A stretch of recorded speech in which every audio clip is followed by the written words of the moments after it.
నిన్న మొన్న మాట ఇచ్చిన 15 ఆగస్టు లోపల తప్పకుండా 2 లక్షల రూపాయల రైతు రుణమాఫీ చేసే బాధ్యత నాది.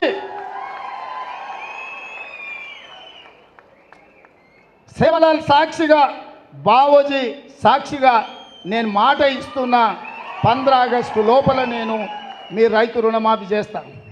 హరీష్ రావు అంటున్నాడు నిన్న, చేయకపోతే రాజీనామా చేస్తావా అని.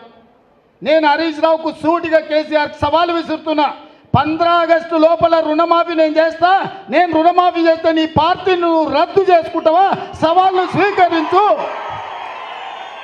15 ఆగస్టు లోపల 2 లక్షల రుణమాఫీ చేసి చూపిస్తా. అక్కడి సూర్యుడు ఇక్కడ మొలిచిన, భూమి ఆకాశాలు తలకిందులైనా, కేసీఆర్ ఫామ్ హౌస్లో ఊరేసుకొని సచ్చినా 15 ఆగస్టు లోపల రైతులకు 2 లక్షల రుణమాఫీ చేస్తా. చేసిన మరుక్షణమే నీ పార్టీని నువ్వు రద్దు చేసుకుంటావా? నా సవాల్ను స్వీకరించు హరీష్ రావు. పోయి నీ మామని అడుగు. నేను మాట ఇస్తే ఎట్లుంటానో తెలుస్తుంది, నీ మామకు తెలుసు నీకంటే ఎక్కువ. 100 రోజుల్లో అమలు చేస్తామని చెప్పిన 6 గ్యారంటీలు, 13 హామీలు 15 ఆగస్టులోగా అమలు చేస్తానని నువ్వు ప్రమాణం చేయి. నేను కూడా ప్రమాణం చేస్తా.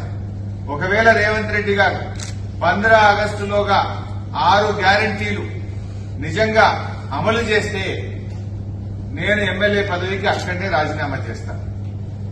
మళ్ళా ఎన్నికల్లో కూడా, వచ్చే ఎన్నికల దాకా మళ్ళీ పోటీ కూడా చేయ, ఉప ఎన్నికలు. అట్లీస్ట్ నాకు కూడా తృప్తి ఉంటుంది. ఒక 5 ఏళ్లు ఎమ్మెల్యే ఉన్నదానికంటే కూడా కోట్ల మంది ప్రజలకు రుణమాఫీ జరిగి 6 గ్యారంటీలు అమలయ్యేటువంటి సంతృప్తి నాకు మిగులుతుంది. నా పదవి కంటే కూడా తెలంగాణ ప్రజలకు మేలు కావడంలో నాకు ఎంతో సంతోషం ఉంటుంది, ఆనందం ఉంటుంది.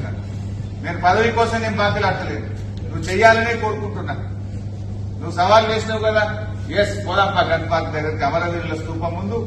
ఏ అమరులైతే తెలంగాణ ప్రజల కోసం త్యాగాలు చేసిండ్రో ఆ అమరుల సాక్షిగా ప్రమాణం చేద్దాం.